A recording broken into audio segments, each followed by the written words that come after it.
khas tanah laut yang menunjukkan ciri khas tanah laut. Ya, saya beri nama kopiah tuntung pandang. Coba kita berikan supaya lebih mudah diingat. Maka saya singkat jadi kondang.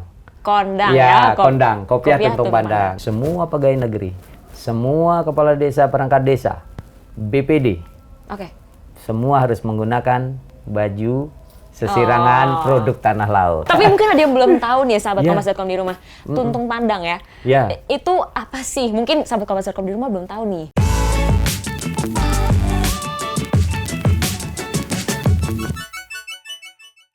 Halo sahabat Kompas.com, kembali lagi di Nusaraya. Nah sekarang teman-teman di rumah akan ditemani bersama aku Mutiara Berta yang akan memandu acara ini. Tapi tentunya aku nggak sendiri karena tentunya di Nusaraya ini akan ditemani oleh seorang narasumber ya yang kece-kece. Dan hari ini kita mau bahas soal salah satu daerah di Kalimantan Selatan, yaitu Kabupaten Tanah Laut. Nah, sekarang sudah bersama aku ada Bapak Sukamta. Halo Bapak, apa kabar? Halo Mbak Berta, alhamdulillah sehat. Sehat ya? Iya, alhamdulillah. Penampilannya menarik banget hari ini, udah siap ya bertemu dengan sahabat Kompas.com di rumah nih. Iya, penampilannya tanah laut banget. Tanah laut banget ya. Iya Pak, ini hari ini kita bakal ngobrolin soal tanah laut nih ya. Betul. Wah, ini boleh nggak sih diceritain dulu nih ke sahabat Kompas.com, tanah laut itu seperti apa? Karena kan Bapak juga kayaknya suka menulis nih, jadi kayaknya pintar di dalam berkata-kata ya. Siap. Menggambarkan soal tanah laut gitu. Boleh dong diceritain ke sahabat Kompas.com di rumah? Tanah laut ini sebenarnya suatu wilayah di Pulau Kalimantan dan itu di paling selatan dari Pulau Kalimantan. Sehingga kalau di Malaysia, di Sabah itu ada yang namanya the top of Borneo, maka tanah laut lah the bottom of Borneo-nya. Ya, sehingga memang ada dua kekuatan utama. Yang ini menjadi potensi besar bagi berkembang tanah laut. Yang pertama adalah pariwisata. Ya, jadi kita branding the bottom of Borneo. Nanti jadi kita berharap nanti wisatawan kalau pengen kenal Kalimantan, kalau sudah sampai ke the top Borneo, datanglah ke the bottom of Borneo dong. Nah, itu ya, baru kenal ya. Pulau Kalimantan. Nah, itu. Iya. Harus di sana gitu loh Mbak Berta ya. Wisata, kita punya wisata alam ya. Kita punya gunung, kita punya sungai, kita punya pantai. Bahkan pantai tanah laut itu panjangnya 197 km. Cukup panjang. Sehingga banyak pilihan untuk di wilayah pantai. Kita juga punya wisata agro. Kemudian kita juga punya wisata buatan. Bahkan ada satu desa yang itu sangat luar biasa sebagai desa wisata kita karena di sana ada gunung, ada gua, ada sungai, ada masyarakat adat. Bahkan ada pasca tambang yang sudah didesain untuk wisata. Nah, ini lengkap. Ya, saya kira tanah laut cukup lengkap. Yang kedua, daerah produksi pangan di Kalimantan Selatan. Dan kita berharap nanti IKN di Kalimantan Timur suplai pangannya dari tanah laut. Karena kita punya lahan untuk peternakan, terutama untuk sapi, ya, untuk ternak-ternak besar. Kita juga punya lahan untuk hortikultura, kita punya lahan sawah, ya, yang semua itu nanti akan bisa kita mendukung, menopang IKN. Jadi sungguh sangat luar biasa. Dua kekuatan utama ini saya kira ini masa depan tanah laut, seiring dengan nanti ibu kota negara baru, ya, Nusantara kita di Kalimantan Timur. Insya Allah ini masa depan bagi tanah laut. Sudah siap sekali berarti ya tanah laut untuk menyokong ibu kota negara baru nih nanti. Sangat saya persiapkan betul, baik secara infrastruktur, baik secara kultur, baik secara kinerja, baik secara sumber daya, saya siapkan betul untuk menyongsong ibu kota negara Nusantara di Kalimantan Timur. Nah, nanti menyinggung soal kultur nih, kayaknya sudah terpampang nyata nih kulturnya di sini ya. Ini kalau sahabat Kompas.com perhatikan dari atas sampai bawah ini kayaknya tanah laut banget apa gimana nih? Betul Mbak. Dari atas gimana? Yang dari atas ini adalah kopiah tanah laut, khas tanah laut yang menunjukkan ciri khas tanah laut. Ya, saya beri nama kopiah tuntung pandang. Coba kita berikan supaya lebih mudah diingat. Maka saya singkat jadi kondang. kondang ya. ya. Kondang, kopiah tuntung pandang. Jadi siapapun yang pengen kondang silahkan pakai kopiah tanah laut ya. Tapi mungkin ada yang belum tahu nih sahabat Kompas.com di rumah, tuntung pandang ya. Itu apa sih? Mungkin sahabat Kompas.com di rumah belum tahu nih. Oh, tuntung pandang itu artinya bahwa pekerja itu tuntas dan memberikan manfaat yang besar bagi masyarakat. Itu namanya tuntung pandang. Ya, jadi kalau kita bekerja tuntas dan memberi manfaat besar bagi masyarakat, itu tuntung pandang. Itu bahasa Banjar lah. Bahasa daerah Kalimantan Selatan. Kemudian apa yang menjadi ciri khas dari kopiah dari tanah laut ini nih? Kopiah ini saya melihat tanah laut itu kan sudah miniatur Indonesia. Jadi budayanya sudah sangat majemuk sekali. Kemudian agama juga ada semua. Kemudian suku bangsa juga hampir setiap suku bangsa ada di tanah laut. Tradisi juga banyak sehingga perlu sebuah ikatan. Sebuah ikatan supaya tidak terjadi konflik. Karena kalau sudah bermacam-macam ada potensi, ya kan? Sehingga saya berpikir begini, saya kok baca di Ali Imran 103 dalam kitab suci Al-Qur'an, kan wahtasimu bihablillahi jami'a wala tafarraqu. Berpegang eratlah kalian pada tali Allah dan jangan bercerai-berai. Nah, saya berpikir, iya. Allah memerintahkan kita jangan sampai bercerai-berai dan berpegang pada tali Allah. Orang bercerai-berai itu saya yakin bukan dari hati. Tetapi dari pemikiran-pemikiran kita yang kadang-kadang aneh-aneh, dipengaruhi oleh macam-macam sehingga kemudian pikirannya yang kemudian munculkan konflik. Berarti kepalanya harus taruh sesuatu yang luar biasa supaya jangan ada pikiran yang aneh-aneh. Nah, makanya tuh, kalau begini kita harus bikin kopiah deh. Bikin kopiah deh. Saya bilang kan, kopiahnya harus kopiah yang memang punya ciri khas secara khusus sehingga ketika orang memakai itu orang selalu akan mengatakan, oh iya itu tanah laut. Ketika melihat kopiahnya aja, oh itu orang tanah laut. Jadi melihat dari kopiahnya aja orang sudah sangat familiar dengan tanah laut. Sehingga kita bikinlah ini kopiah dengan lilitan sesirangan. Yang karena tadi saya bilang kita terinspirasi dari ayat Quran, maka saya minta nanti ada sebuah ikatan. Kan tadi kita harus berpegang pada tali Allah. Berarti harus ada sebuah ikatan yang kuat, ya.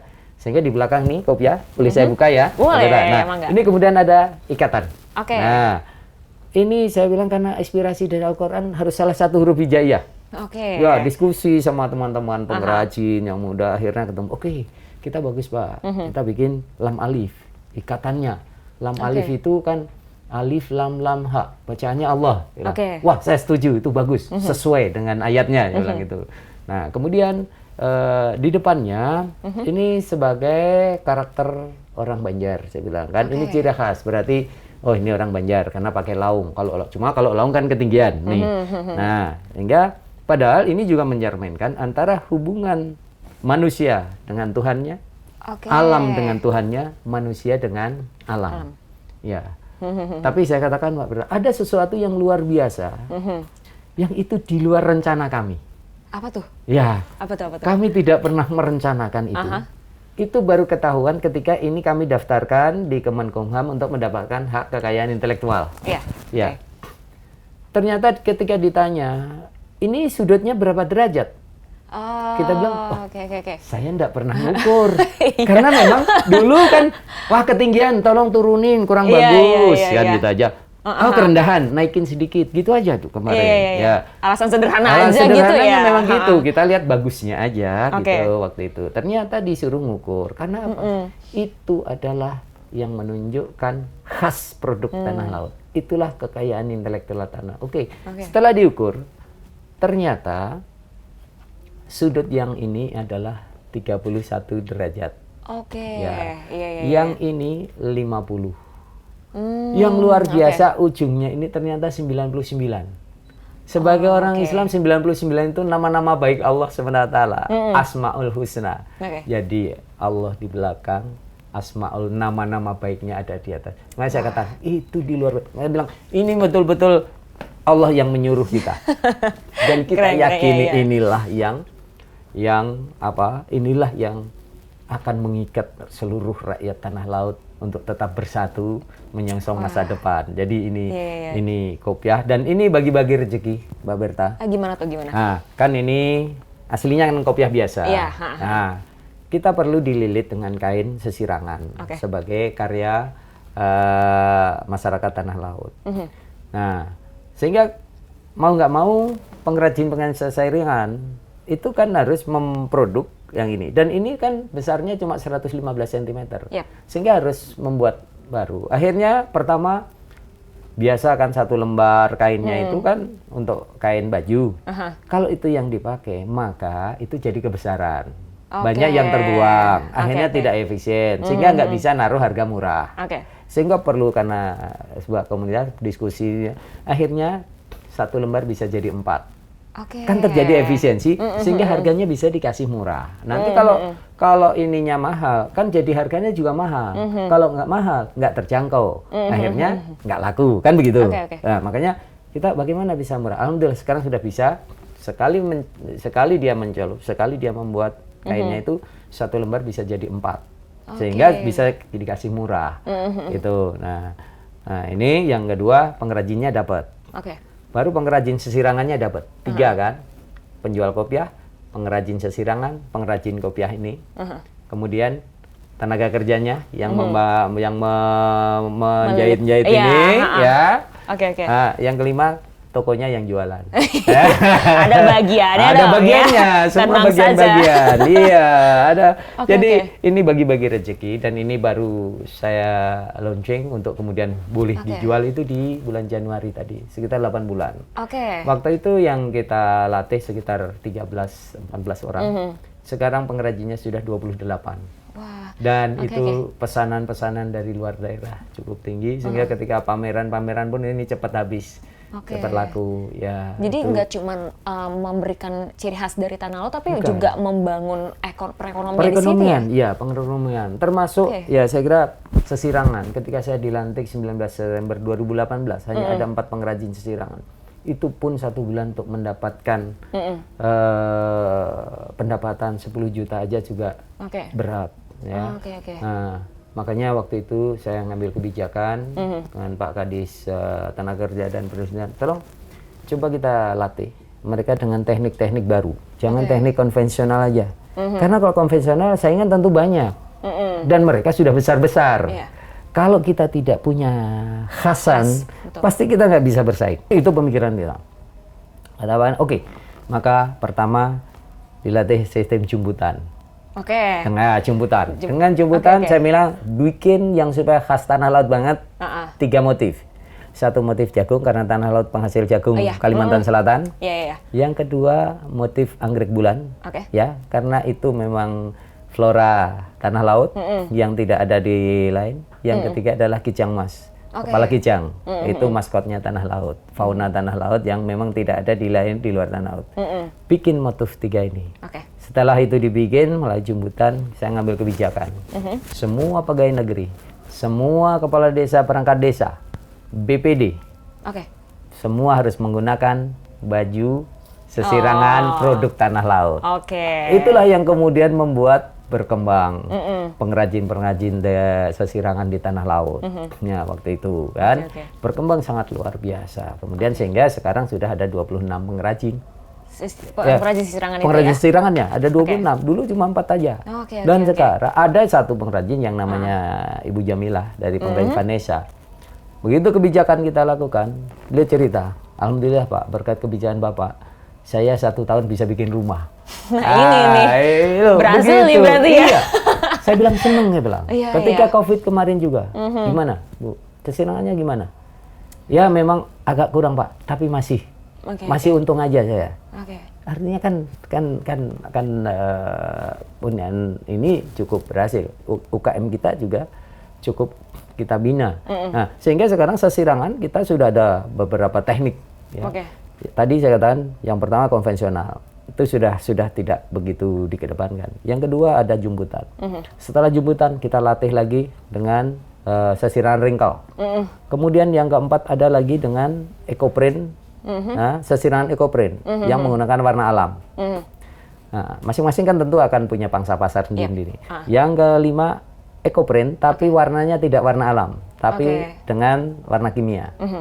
Yang keenam adalah colet, dan itu kalau ketika dilihat orang tidak mengira bahwa itu sesirangan, karena sudah motif-motifnya sudah motif-motif batik. Ya, yang ketujuh ada lagi yang gabungan dengan batik Jepang yang namanya sesirangan shibori. Wah, ya, tahun depan insya Allah kita munculin lagi ya nibori. Ya. Selalu ada inovasi nih ya. Terus saya bilang kita tidak boleh berhenti berinovasi. Karena apa? Kita harus mengikuti pangsa pasar. UKM kita bisa maju ketika kita bisa mengikuti pangsa pasar. Kalau kita nggak mengikuti pangsa pasar, kita tidak akan maju. Sehingga memang harus kreativitas. Dan mereka terbangun dalam satu komunitas, sehingga mereka dapat leluasa untuk menentukan peningkatan. Seperti kami pemerintah tinggal mendampingi, kemudian mendorong mereka, kan.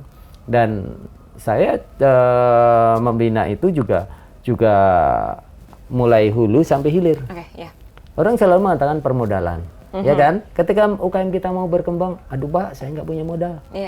Saya punya program pemerintah daerah dengan bunga 0%, walaupun sampai tingkat 15 juta saja. Tapi nanti ke depan saya akan naikkan sampai ke 25 juta dengan program bunga 0%. Artinya mereka minjam itu tanpa kita pungut bunga. Ini salah satu pemikiran karena pandemi kemarin atau gimana nih? Bukan, memang sejak awal. Sejak awal saya melihat itu setiap pagi saya ke pasar. Dulu ketika saya masih wakil bupati, saya ke pasar pagi-pagi, jualan belum laku sudah ditagih. Karena apa? Dia pinjam rentenir. Ya, warung baru buka sudah datangnya nagih karena dia pinjam rentenir, bayarnya harian. Ya saya miris kan, saya ini sebagai pemimpin. Maksud sih saya nggak bisa mencari solusi untuk itu. Ketika saya jadi bupati, maka kemudian saya lakukan melalui BPR saya untuk melakukan program bunga 0%. Jangan ditarik bunga. Ya, ya mungkin Mbak Berta, masa sih Bang bisa gitu? Masa Bang disuruh kerja bakti? Iya kan pasti gitu kan? Kok bisa? Emangnya nggak ada operasional, kan gitu kan? Gimana tuh? Nah, kalau kerja bakti bener, ya pasti OJK nggak mau lah. Ya kan? Iya. Dulu pertama saya tawarkan ke bank konvensional, nggak ada yang mau. Karena mungkin susah ya? Enggak. Masa kami disuruh kerja bakti sih? Iya kan? Ya, saya bilang gini, ya tentu kan ada skema. Ya, tentu ada skema lah yang saya juga sudah saya pikirkan. Nggak bakalan, nggak mungkin lah saya merugikan perbankan. Nggak mungkin lah perbankan saya suruh kerja bakti. Karena itu pasti nggak setuju OJK. Itu pasti sudah. Kalau kemudian hanya kerja bakti, pasti nggak setuju. Makanya begini. Saya akan investasikan pertama. Saya tempatkan uang pemerintah daerah, investasi di BPR saya 10 miliar. Oke, 10 miliar ya. 3 miliar Anda gunakan untuk meminjami yang mereka cuma perlu sampai dengan 5 juta. Karena banyak yang jualan pentol, jualan es itu kan paling bisa, kami cuma perlu modal 2 juta kok, kami perlu 1,5 juta, kami perlu 3 juta. Kan tidak mungkin mereka ke bank konvensional. Dan ini kan yang sering dimakan rentenir. Ya kan? Oke, 5 miliar, 3 miliar untuk yang 5 juta ke bawah. Yang 5 juta ke bawah, kamu memang benar-benar harus kerja bakti ini. Ya. Jadi ambil 3 juta, balik 3 juta. Ambil 1 juta, balik 1 juta. Saya kasih slot 3 miliar. Kemudian 3 miliar untuk 5 juta sampai 15. Tak kasih juga 3 miliar. Ya. Kamu nggak boleh mengut bunga. Kamu boleh mengut untuk provisi. Setiap pinjaman kan ada. Di bank itu sudah wajar kan, biasa aja. Kamu boleh ngambil provisi. Provisi ini kan sudah untuk menutup biaya operasional dia. Ya kan? Jadi bunganya tetap nggak kita pungut, cuma dia kena provisi ya untuk menutup operasional dia. Oke, artinya yang 3 miliar kan masih 4 miliar. Ya kan? 4 miliar terserah mau kamu usahakan apa. Mosok 4 miliar nggak bisa nutupi yang 3 miliar. Iya, Saya iya, ganti iya. dong direktur ya. Iya. Ya kan? Untung kan? Untung. Karena dari provisi aja dia sebenarnya untuk yang 5 sampai 15 juta ya pasti sudah ngitung provisi ini sudah lebih besar daripada biaya operasionalnya kan. Oke. Nah, tambah lagi 4 miliar, silakan kamu usahakan. Oke. Mau kamu tempatkan di bank lain, mau kamu pinjamkan dengan bunga sesuai yang standar, itu kan dia untung dia. Oke. Sehingga pasti tertutupi gitu loh. Yang tadi yang kerja bakti 3 miliar ke bawah tadi. Nah, dan ternyata benar waktu itu begitu saya intervensi, BPR saya yang dulu sudah mau dilikuidasi aja, untung tahun 2019. Oke. Untungnya Programnya berhasil nih berarti ya? Berhasil, gara-gara itu juga. Iya. Iya, waktu itu. Nah, Oke, ini kan oke. ini untuk UKM kita. Iya. Di sisi pasar ya tadi, semua pegawai wajib saya pakai. Ini kan pasarnya, saya buka kan. Untuk intervensi sumber dayanya, kita berikan pelatihan. Oke. Kemudian saya siapkan pusat pelatihannya dan pusat promosinya. Jadi dari hulu sampai hilir, sehingga sekarang UKM kita berkembang gitu. Dan ini seberapa besar sih kontribusinya nih untuk pendapatan daerahnya sendiri? Saya belum berpikir untuk pendapatan daerah. Saya Oke. besarin dulu. Ya. Oh, oke. Ya, saya besarin dulu. Oke. Pendapatan daerah itu nanti akan secara otomatis. Makanya sekarang ini sudah mulai besar. Makanya untuk menjadi besar lagi, UKM kita saya minta untuk masuk di toko daring kita. Oke. Ya, di Sosialita. Karena apa? Itu belanja pemerintah. Jadi di Sosialita itu ada belanja pemerintah yang 50 juta ke bawah. UKM-UKM saya suruh masuk ke sana. Oke. Ya. Nah, itu kan nanti ketika pemerintah dan saya instruksikan seluruh instansi pemerintah daerah yang 50 juta ke bawah Anda belanja di UKM ini loh ya. Yang sudah ada di Sosialita. Oke. Yang itu sudah saya bangun sejak 2020. Oke. Nah, Awal pandemi itu berarti ya? Hah? pandemi. Awal-awal COVID, betul. Iya. Awal-awal Oke. COVID, saya masukkan di sana. Oke. Nah, supaya apa? Namanya belanja pemerintah. Itu kan cukup besar. Iya kan? Iya. Tidak ada pembelanja yang lebih besar daripada pemerintah. Ya, di daerah. Tidak ada orang yang lebih kaya daripada pemerintah ya. Nah, Iya, oke, jadi oke. saya masukkan sana. Sehingga di Sosialita kita itu sekarang produknya sudah 9.200 lebih. Wah. UKM-UKM saya masuk. Dan sekarang sesuai dengan perintah Pak Presiden, maka kita mendorong lagi masuk ke katalog lokal. Oke. UKM-UKM saya itu saya suruh masuk di e-katalog lokal. Karena apa? Karena nanti belanja pemerintah e-katalog lokal itu kan tidak terbatas belanjanya. Iya, tidak terbatas. Misalnya belanja pakaian sesirangan ini dalam suatu acara besar, dia belanjanya sampai 300 juta. Tinggal mengklik aja. Tinggal diklik ya. Sekarang Diklik udah canggih aja. zaman ya. Iya, kan masuk di sana aja. Nanti perlu sesirangan sampai kontraknya 300 juta. Nggak perlu pakai lelang-lelang. Iya. Dan itu yang nanggap adalah UKM saya. Kan Iya. besar. Saya menginginkan bahkan sampai ke anggaran pendapatan dan belanja desa. Saya minta untuk tetap di sana. Kenapa? Kita cukup besar. Dana dari pemerintah DDS aja ya, dari dana desa aja itu 109 miliar. Oke. Dari saya ADD itu sekitar 123 miliar. Ada 240-an miliar kan? Iya. Itu kalau untuk gajinya, katakanlah 40% untuk gaji, 60, ada 150 miliar belanja. Yang itu saya harapkan yang nangkap UKM kita. Jangan belanja keluar. Nah, ini kan pasarnya saya buka. Oke. Kalau pasarnya saya buka, insya Allah masyarakat pasti akan berkembang kan. Ini kan membuka ekosistem baru sebenarnya di sini ya. Harus begitu. Saya seperti itu. Jadi saya komprehensif. Oke. Ya, sekarang saya dorong untuk semua segera masuk ke e-katalog lokal. Saya sudah membuka sekitar 13 etalase. Tapi saya masih minta lagi untuk tambah lagi, misalnya untuk menyediakan lampu, untuk elektronik, untuk alat-alat kesehatan, ya, untuk jasa-jasa yang lain, supaya UKM saya bisa masuk sana. Pasar saya buka. Supaya uang pemerintah daerah itu nggak lari kemana-mana, Iya. lari ke rakyat saya aja. Dari rakyat untuk rakyat lagi nah, ya. Iya, memang gitu. Benar. Sehingga saya yakin, dan saya memang pengen membangun e-katalog lokal itu sejak 2019. Oh, Cuma waktu itu masih sangat sulit untuk kita harus nunggu pemerintah provinsi dulu punya e-katalog lokal, baru boleh kita. Itu waktu itu. Nah, ya kemudian saya bilang kalau begini, ya kapan saya bisa bikin e-katalog lokal kan? Akhirnya ya saya paksa, ya udahlah toko daring. Kata bawaan saya, Pak, kalau cuma toko daring kita bisa 50 juta ke bawah saja belanjanya. Saya bilang enggak apa-apa. 50 juta ke bawah enggak apa-apa. Yang penting UKM kita itu bisa masuk ke situ. Dia menjadi tempat kita belanja. Memaksimalkan apa yang kita punya sebenarnya Iya, jadinya. betul. Karena saya pengen uang pemerintah daerah ini jangan lari kemana-mana. Larilah ke rakyat tanah laut. Saya sejak awal berpikir saya begitu. Karena dengan cara begitu, insya Allah yang namanya bicara pendapatan, yang bicara namanya kesejahteraan, ya itu. Iya kan?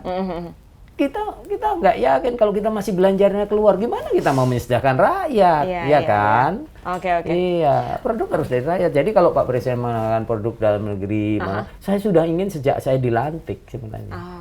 Cuma waktu itu prosedur masih sangat sulit, sehingga sekarang baru. Ya, makanya saya senang itu. Ya.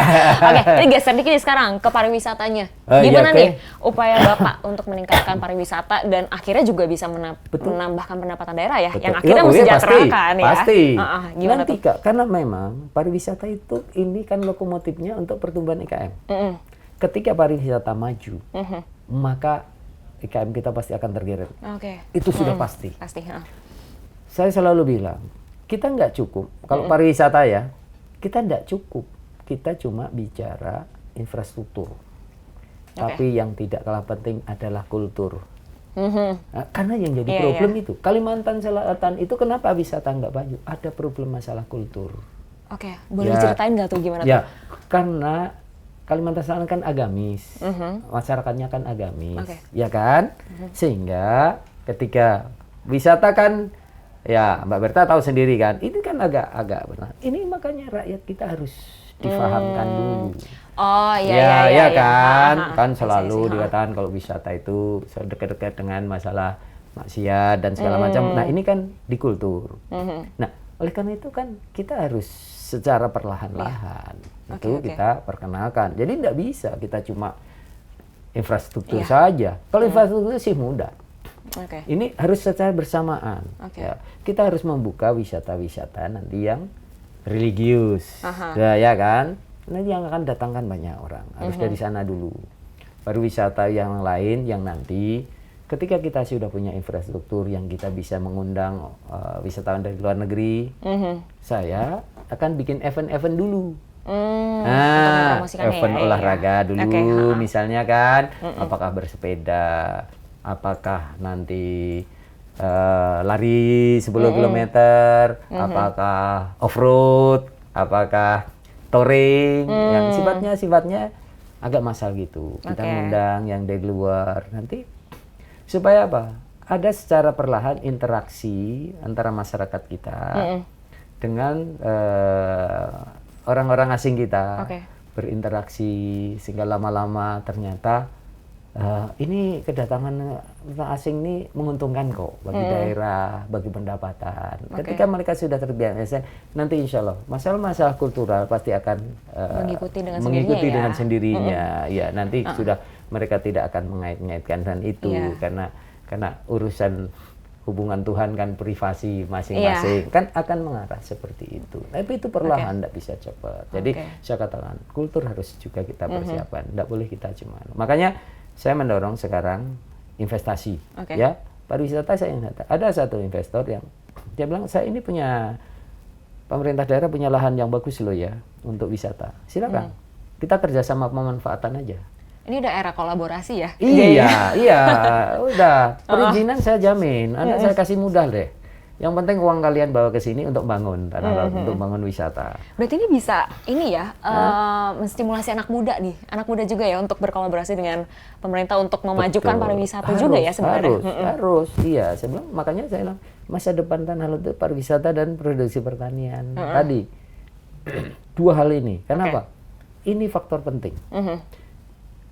Kalau produk ekonominya baik, pertanian, peternakan, perikanan. Ya, peternakan kita jalan dengan baik, produksi tetap stabil. Sehingga ketika pariwisata agak goncang sedikit saja, ini kan masih bisa menyangga. Ya, perkebunannya masih bisa, harga sawitnya masih bagus, harga karetnya masih bagus, kemudian harga berasnya masih bagus, harga telur bagus, harga daging masih bagus, harga hortikultura kita masih bagus. Maka goncangan ini sebagaimana pengalaman COVID-19 tadi kan masih bisa menahan, ya kan, tidak runtuh. Ya, itulah yang selalu saya pikirkan nanti tanah laut harus seperti itu. Saya harus seperti itu. Wisata itu harus ditompang. Harus bisa melirik nih. Nah, untuk investor sekarang makanya sebelum saya habis masa jabatan saya nanti di September 2023, investasi sekarang kan lewat OSS.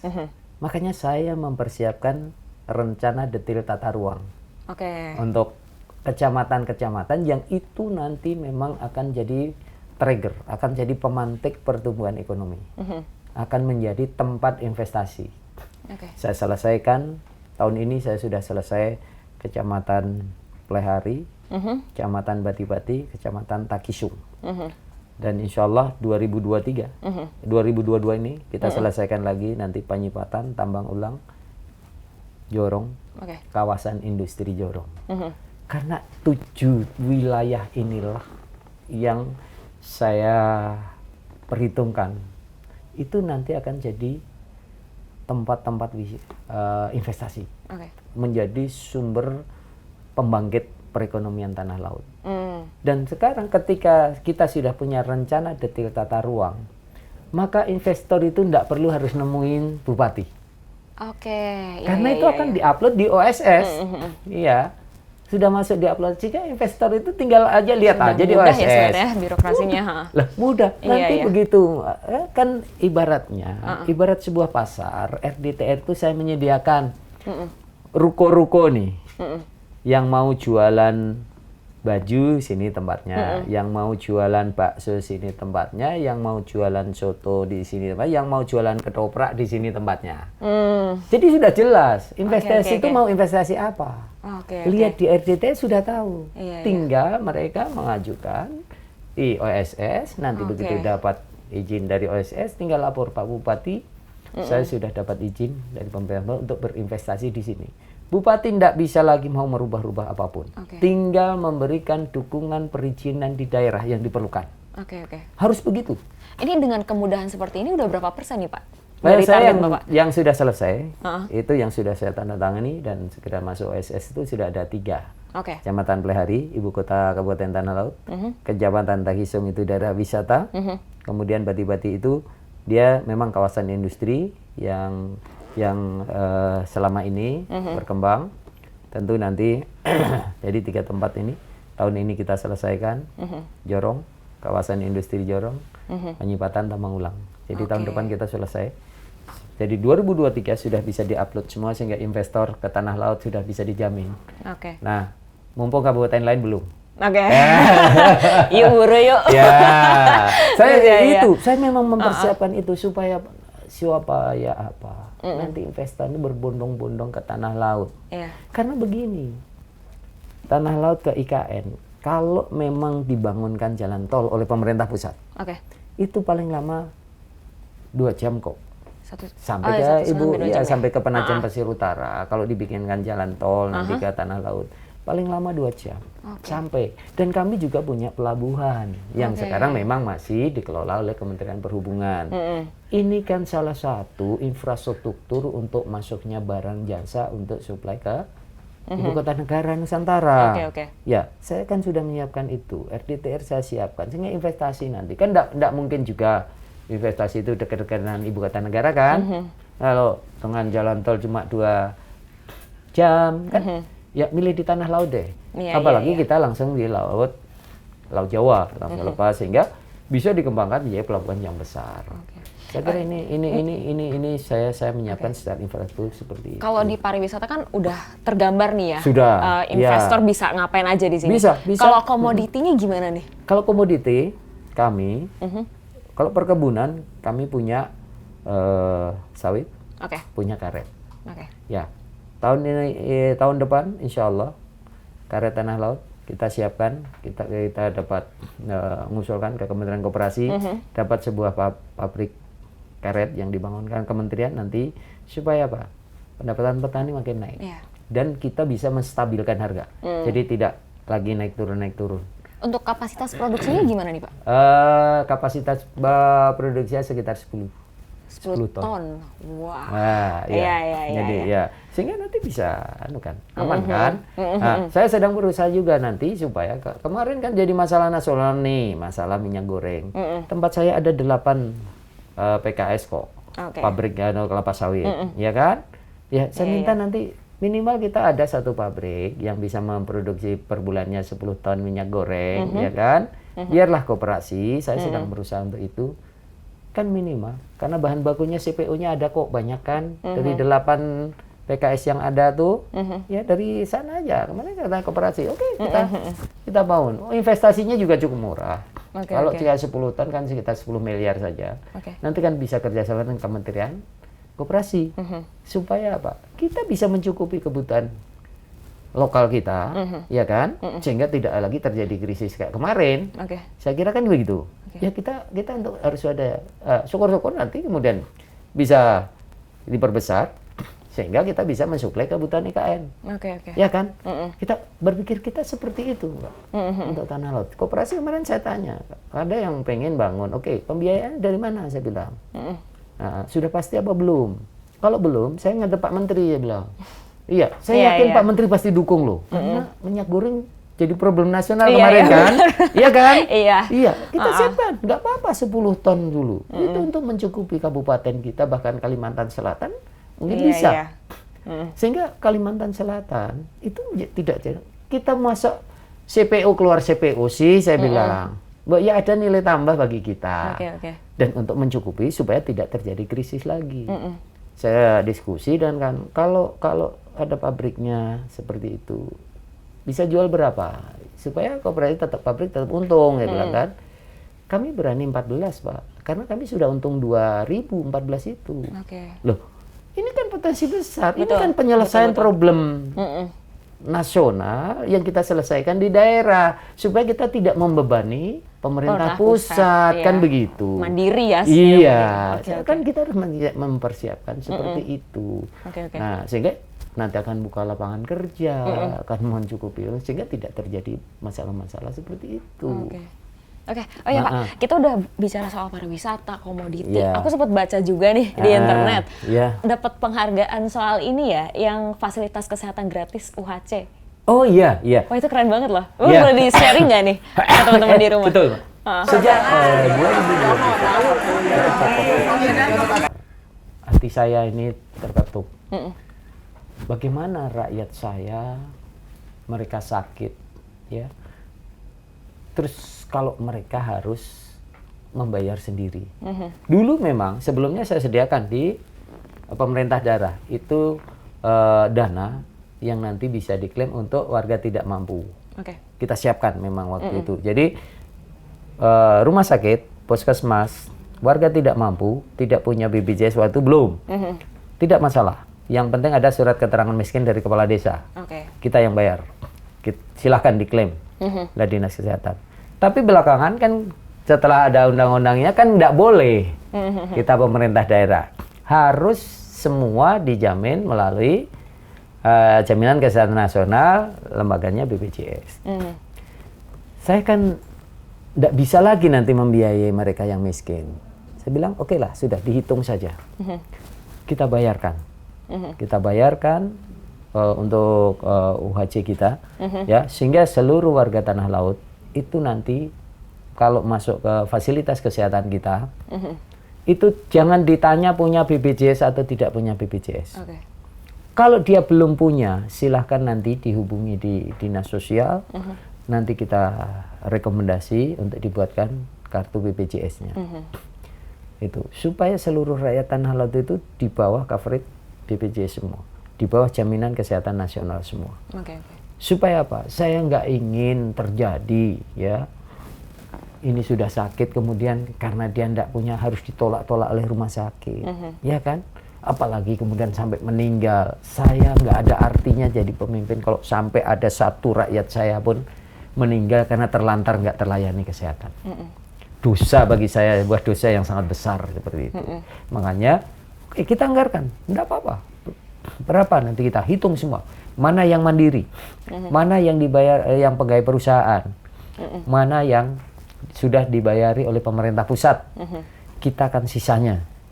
Seperti itu, sehingga kita bayar sekitar 55 miliar per tahun. Waktu itu, ya.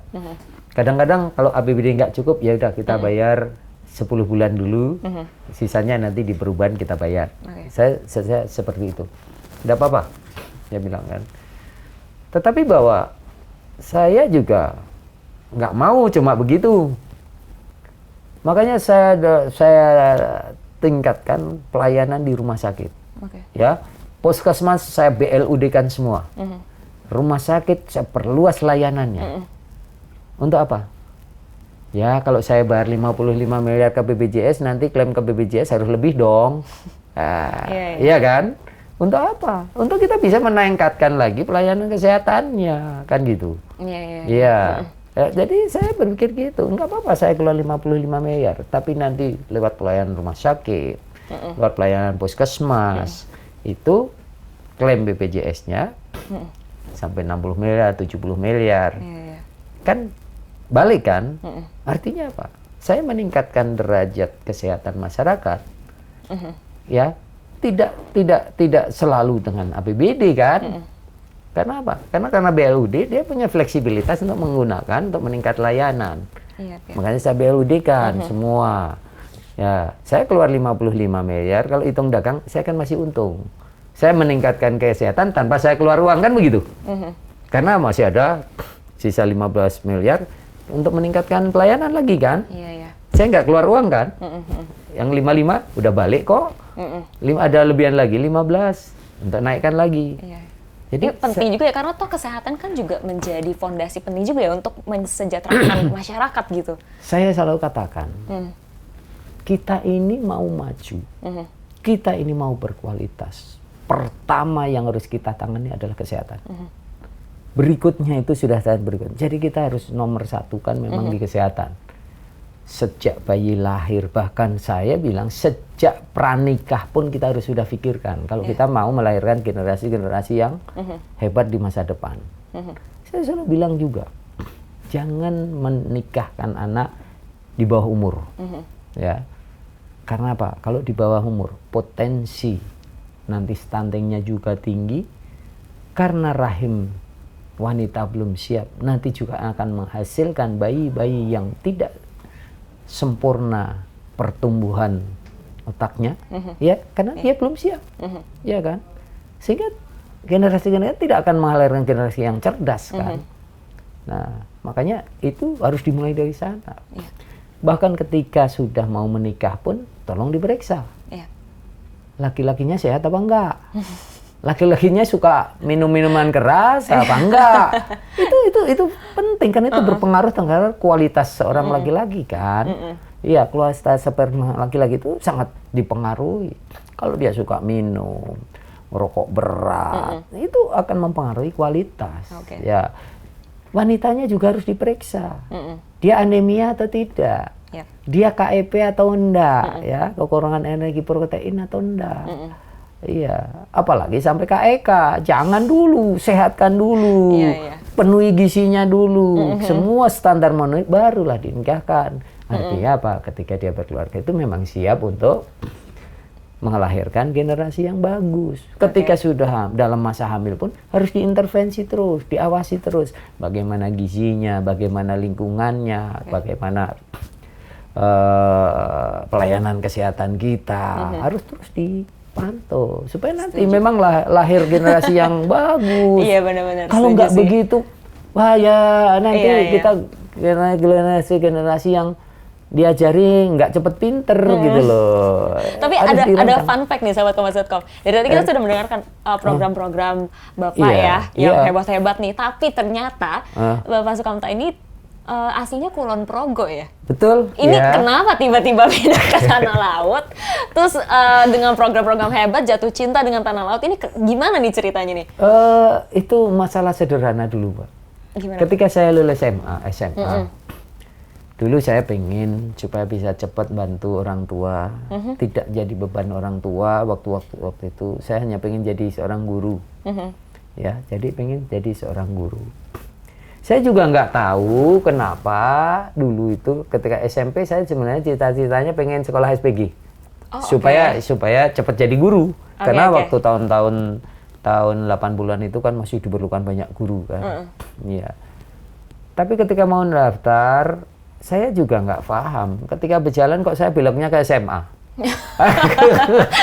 Iya, ada simpang 4 waktu itu di Kota Wates namanya simpang 4 Karangnongko. Kalau mau daftar ke SPG kan mestinya belok kiri. Saya nggak paham kenapa waktu itu saya kok belok kanan. Nah, belok kanan kayak ke SMA. Iya. Sudah sampai di depan SMA, loh kok SMA ya? Ya udah deh, maksudnya daftar aja. Saya daftar satu-satunya sekolah SMP itu di SMA Wates itu, SMA 1 Wates. Situ, nggak ada daftar yang lain-lain. Mungkin kepedean kali ya. Nggak apa-apa, itu sikap yang penting loh. Iya, padahal saya nggak juara juga di SMP gitu loh. Nilai saya nggak bagus-bagus juga gitu loh. Daftarlah, ternyata saya lulus pakai tes, ternyata lulus SMA. Ketika lulus SMA, saya sekali lagi komitmen saya pengen jadi guru. Ternyata paman saya yang sudah jadi guru di Banjarbaru, Kalimantan Selatan, beliau bilang, udahlah cukup kami aja yang jadi guru. Kebetulan kakak sepupu saya juga jadi guru. Belum jadi guru, tapi masih kuliah di IKIP. Kan nanti lulus jadi guru juga. Kata paman saya, udahlah cukup kami aja yang jadi guru. Kamu nggak usah. Gaji guru itu sedikit. Nah waktu itu dia bilang begitu. Akhirnya udah kesini aja kamu, nanti di sini kerjaan banyak kok. Gitu. Nah berangkatlah saya ke Kalimantan dan ternyata memang betul apa yang dikatakan teman saya. Ada tes di kantor-kantor pemerintah itu buka semua ketika saya datang. Baik kantor-kantor yang instansi vertikal, ya waktu yang kanwil itu, maupun di pemerintah daerah. Ya saya coba-coba aja ikut tes di pemerintah daerah sama ikut tes di APDN waktu Akademi Pemerintahan Dalam Negeri. Kebetulan saya lulus di Akademi Pemerintahan Dalam Negeri, jadi yang lain-lainnya nggak tak ikuti lagi tesnya. Nanti jadi pegawai juga kan, nah, pikiran kita seperti itu. Jadi akhirnya saya sekolahlah di Akademi Pemerintahan Dalam Negeri. Jadi saya ini asli putra Kementerian Dalam Negeri, asli dididik jadi pamong. Ketika penempatan lulus saya ditempatkan di Tanah Laut. Begitu. Itulah awal karir saya tahun 86 di Tanah Laut. Jadi sudah 36 tahun saya tinggal di Tanah Laut. Jadi sudah orang Tanah Laut lah. Ya udah paham betul ya apa yang harus dibenah gitu dari Tanah Laut ini. Ya, karena saya 36 berkarir dari pegawai paling bawah. Karena saya di golongan 2A diangkat, itu kan masih lulusan SMA. Golongan 2A itu kan golongan paling bawah lah. Kalau di tentara ya bintara lah, mungkin ya. Bintara lah kalau di tentara. Nah, berkarir sampai akhirnya saya mulai eselon dulu ada namanya eselon kan, eselon 5A, naik lagi eselon 4B, kemudian naik lagi eselon 4A. Kemudian 3A, kemudian sampai jadi kepala dinas kan, kepala badan. Sampai akhirnya 2013 saya harus keluar dari karir pegawai negeri, harus masuk politik karena saya dipinang untuk jadi wakil bupati. Sampai 2018 saya harus ikut lagi, sudah terlanjur masuk dunia politik, akhirnya mencalon jadi bupati dan kebetulan kehendak masyarakat Tanah Laut, saya diberi amanah sehingga saya harus pensiun di 2018 dari karir pegawai negerinya. Jadi bupati sampai sekarang. Itu perjalanan dari dulu ya. Iya. 36 tahun di Kalimantan, bahasa Jawa masih inget nggak nih? Oh, insya Allah. Kita wawancara monggo badhe ngersakaken bahasa Jawi monggo. Sayanya nggak ngerti. Saya mohon maaf nih. Ya. Jadi alhamdulillah karena di sana juga banyak orang Jawa sehingga sering ketika ada pertunjukan wayang Jawa, kita kan pidatonya juga harus pakai bahasa Jawa, gitu. Nanti kadang-kadang di pengantenan warga transmigrasi, saya diminta untuk pidato kan juga harus pakai bahasa Jawa. Jadi tetaplah masih ada terpelihara walaupun sudah kekayaan kosakatanya nggak sebanyak kalau tinggal di Jogja, tetapi bahwa masih bisa ya. Karena 36 tahun sehingga saya mengenal betul wilayah Tanah Laut itu sampai ke desa-desa, itu saya kenal betul. Gimana nih harapan Bapak dalam memimpin Kabupaten Tanah Laut ke depannya nih? Karena aku sempat dengar juga kalau konsep kepemimpinan Bapak ini berarti rakyat tidak butuh pejabat, butuhnya pemimpin. Betul. Gimana tuh? Saya punya pandangan.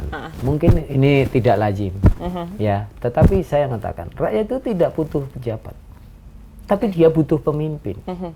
Kenapa? Yang namanya pemimpin itu selalu berada di tengah yang dipimpin. Kalau pejabat bisa saja dia tinggal di kantornya, tinggal menduduki jabatannya, sehingga dia terpisah dengan rakyatnya, sehingga dia tidak mengenal rakyatnya. Kenapa? Kalau pejabat menjadi struktur, jadi sangat struktural kan, sehingga begitu banyak rambu-rambu yang kemudian tidak bisa nyambung antara kita dengan rakyat. Nah, makanya saya bilang, rakyat itu perlu seorang pemimpin yang namanya pemimpin. Dia selalu berada di antara pemimpin, para yang dipimpin. Dan yang menjadikan pemimpin itu ya yang dipimpin. Saya jadi bupati. Saya bilang, ada logika sekarang ini yang perlu dibetulin, saya bilang begitu. Saya bupati. Tapi yang menjadikan bupati siapa? Rakyat. Rakyat. Sepakat kita ya? Sepakat. Bupati itu amanah rakyat, yang jadikan rakyat. Pertanyaan berikutnya, sekarang tinggi mana yang menjadikan dengan yang dijadikan? Yang menjadikan. Sepakat. Yang menjadikan. Tadi yang jadikan rakyat. Kalau begitu, yang harus datang siapa? Aduh, jadi nggak bisa jawab sih. Iya kan? Kita ya kan harus mendatangi yang lebih tinggi kan? Benar. Berarti kita dong yang harus mendatangi rakyatnya. Jangan rakyatnya yang harus datangin kita, yang harus nyari-nyari kita. Karena sebenarnya untuk memajukan sebuah daerah juga harus ada kerjasama antara rakyat dan pemimpinnya ya. Harus ada yang namanya pemahaman bersama dengan rakyat. Setuju Itu loh, kita mau memajukan sesuatu, kita harus ngomong dong dengan rakyat. Kita punya keinginan, saya pengen masuk itu. Kita harus ngomong dengan mereka. Kenapa kita harus ngomong? Karena belum tentu rakyat kita itu punya pemikiran sama dengan kita. Belum tentu rakyat kita itu punya pikirannya lebih panjang dari apa yang kita. Tapi bisa jadi rakyat kita punya pikiran lebih panjang daripada yang kita pikirkan. Nah, kan kita harus datang ke sana. Makanya saya mungkin bupati yang weekendnya itu ke desa aja deh. Nggak ke Jakarta. Ini Bapak memang terkenal dekat dengan warganya ya. Bahkan kalau misalkan diundang ke nikahan, datang juga. Wah, ya itu kan menyempatkan ya. Ya, memang kita agendakan kan biasa di sana tradisional kalau pengantinan kan hari Ahad, hari Minggu. Jadi hari Minggu spesial untuk datang ke pengantinan, seberapa pun banyaknya yang sempat kita datangi. Karena apa? Kalau rakyat ngundang itu kan menghormati kita. Jadi saya datang sebagai penghormatan kepada rakyat yang sudah sangat menghormati kita dengan mengundang kita. Itu aja jadi sana. Dan ya sekali lagi saya merasa saya jadi bupati, kedudukan saya tidak lebih tinggi dari rakyat. Yang lebih tinggi itu rakyat. Maka sepantasnya saya yang lebih rendah itu mendatangi rakyat. Logika saya mungkin nggak salah kan ya Mbak Berta ya? Saya sepakat lagi. Iya. Cuma memang itu tidak lazim deh. Ya, Oke, tidak lazim. Cuma. Tapi bagi saya, logika saya begitu. Oke. Makanya saya katakan, kita pemimpin perlu untuk selalu datang hadir. Kita mencontoh Pak Jenderal Sudirman. Ketika beliau sakit dalam keadaan kondisi fisik lagi itu, kata Bung Karno, Pak Dirman, di rumah saja. Kita kasih dokter yang baik, kita rawat. Apa kata Pak Dirman? Tempat terbaik saya adalah di tengah-tengah yang saya standing pimpin. applause rasanya, tapi Ya, aku itu yang saya contoh. Pak Iya, Dirman iya. yang dalam kondisi sakit begitu, tempat saya adalah di antara para bawahan saya. Lah saya yang sehat-sehat mosok. Malu dong kita Iya, dengan iya, Pak iya. Dirman, iya kan? Betul-betul. Beliau dalam keadaan sakit parah begitu masih memimpin rakyat. Itulah pemimpin, saya bilang. Itu. Oke Itu- Pak, sebelum menutup nih, Oke. boleh dong kasih rekomendasi tempat wisata nih di Tanah Laut buat sahabat Kompas.com di rumah. Yang mana nih Master nih? Yang ini ya? Ya, ya. Boleh dong Oke. kasih tau nih, rekomendasi 3 atau 5 boleh deh. Oh boleh, boleh. Kemana aja tuh? Sekarang kalau mau ke pantai, ya, mau ke Pantai Batakan baru boleh, Oke. ya, Pantai Tagisung juga boleh, Aha. ya. Nanti di Pantai Joras juga boleh. Kalau yang ke pantai, ya, Oke. ya. Cuma Pantai Tagisung Aha. itu pantai yang airnya bisa berubah-ubah warnanya. Nah, gimana tuh? Ah. Gimana tuh? Gimana tuh, gimana? Kadang jernih, kadang keruh. Oh, musim ya? Iya, Musim. enggak, arus laut. Oh, oke, Karena itu kan berdekatan dengan muara Sungai Barito. Sehingga kalau arus laut mengarah ke tanah laut, arus lautnya, maka tentu akan keruh karena Sungai Barito iya, yang iya, keruh iya. masuk ke tanah laut. Tapi ketika arus laut mengarah ke Kalimantan Selatan, maka menjadi laut yang jernih. Wah, Ya, oke. itu. Ini. Musimnya berarti bulannya nih? Tidak tentu bulan. Tidak tentu. Tidak bulan. Yang namanya arus itu kan tergantung cuaca Iya, hari-hari kan. Tidak tentu. Itu. Kalau yang mau ke wisata gunung, silahkan nanti ke Bajuin. Oke. Di sana ada gua marmer, ada air terjun, ya. Iya. Itu ada di sana. Ini yang ya. Dan insya Allah sebentar lagi nanti Gunung Kayangan kami buat sebagai tempat wisata yang lebih kita lengkapi. Ada hotel, ada sekarang sedang saya kerja. Ini investor boleh dengan- masuk. Boleh, boleh. Sekarang yang mau, kalau memang mau ada investor yang mau bikin resort, Ah, ya bikin resort di pantai, saya siapkan itu ada 84 hektar di Nah, Batu itu. Lima. Yuk. Investor wisata monggo, mumpung saya masih jadi bupati, tak kasih Wah, mudah. ini kalau uang saya segudang langsung ini. Ini juga di belakang sini Iya. ada orang Tanah Laut juga nih. Itu ada kalau mau yang bikin resort nanti Oke. itu di pantai. Oke. Ada, kita punya 84 hektar itu. Tadi udah punya pantai, pemerintah bukit. daerah, gunung. Gunung. Ya. Sungai tadi gimana sungai? Sungai nanti silakan kalau mau di Bajuin juga bisa susur sungai. Di Desa Riam Adungan. Oke. Nah itu yang saya katakan tadi lebih lengkap tadi. Oke. Ada goanya, ada susur sungainya, airnya jernih. Kita minum air di laut air di sungai itu nggak sakit perut kok. Karena saking jernihnya dia. Oke. Dan kalau malam itu nggak usah pakai AC. Karena 16 derajat Celcius. Waduh. Iya. Aduh, dingin banget tuh. Iya. Kok ditanya, "Lu, kok Pak Bupati tahu?" Ya tahu, wong saya semalaman nggak tidur di situ. Saya camping di pinggir sungai, Wah, oke. satu malaman saya nggak tidur, ngobrol Oke. sama masyarakat, jadi tahu bahwa di situ 16 derajat Celcius, Oke. ya. Jadi air sungainya bisa dibayangkan lebih dingin lagi kan. Gigilnya Itu, maksudnya. menggigil, bisa menggigil gitu. Itu di Oke. Riamanungan, ya. Kalau mau wisata sepeda gunung, banyak desa-desa sekitar Kota Plehari untuk wisata gunung. Nah, ini ada yang pesepeda juga nih Pak di Iya, belakang kalau sini. pesepeda boleh nanti yang mountain bike sama Oke. saya nanti. Nah, itu udah ada temennya nih ya. Nanti menantang, saya bilang sana ada jalur Vietcong. Wah, gimana tuh? Lah, itu kan nyebrang sungai, di atas sungai ada rumput-rumput tinggi, pohon duri-duri yang tinggi. Jadi seperti tentara Vietnam dulu, Wah. ya masuk situ Menarik sepeda. Jadi nanti di bawah itu kita stop, airnya bersih, air dari gunung, kita ngambil air dari gunung, kita masak pakai kompor yang kecil itu aja. Kita bawa yang gabus itu aja dibakar, nanti kan sudah sambil Iya. bawa singkong rebus. Wah, enak betul. Nikmat bener. Nikmat bener. Itu berwisata. Yang terakhir dong, promosi kain. Oh iya, belum silakan. promosi nih. Gimana? Silakan. Nanti pesan kain sesirangan kita. Silakan pesan yang jumbutan, pesan yang wrinkle, pesan yang eco-print, mau yang colet, mau shibori, silakan. Pesannya di mana nih? Pesannya di Dekranas juga boleh. Oke. Link down below. Ya, linknya ada. Ya? Nanti di Dekranas Tanah Laut bisa, ya. Oke. Atau ke pengrajinnya juga ada. Oke. Nanti di sana ada pengrajin, ada Vanessa, ada Bunga Sesirangan, ada Arta Deva, ada Karya Mandiri. Tapi boleh dijelasin dikit nggak? Sederhana aja. Sisirangan tuh apa sih, Pak? Sesirangan itu Tadi di-mention tapi kayaknya belum nangkep nih sisirangan tuh apa? Sesirangan itu sebenarnya batiknya Kalimantan. Kalimantan Selatan. Oke. Tapi sesirangan itu adalah teknik membatiknya. Diapain?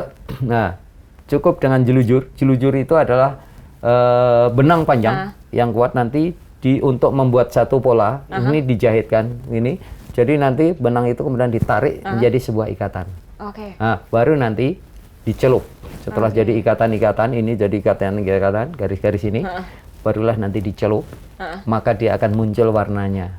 Wah, akan muncul warnanya, tekniknya. Itu teknik sesirangan. Jadi sesirangan itu yang lama itu membuat ininya, mengikat-ngikatnya itu. Makanya itu membuka lapangan kerja bagi ibu-ibu rumah tangga yang setelah pagi selesai dia menderes getah, menderes getah itu, belum ada kerjaan, sambil nonton Kompas TV, dia sambil jelujur. Iya. Sambil nonton Kompas TV, sambil minum teh, dia jelujur itu dapat upah dari pengrajin. Wih, mantap. Ya, itu. Oke, terima kasih banyak loh untuk episode menarik lainnya. Jangan lupa nyalain lonceng ya, biar nggak ketinggalan sama konten-konten terbaru dari Nusaraya. Kalau gitu, salam Nusaraya, semangat Bhinneka Indonesia Raya.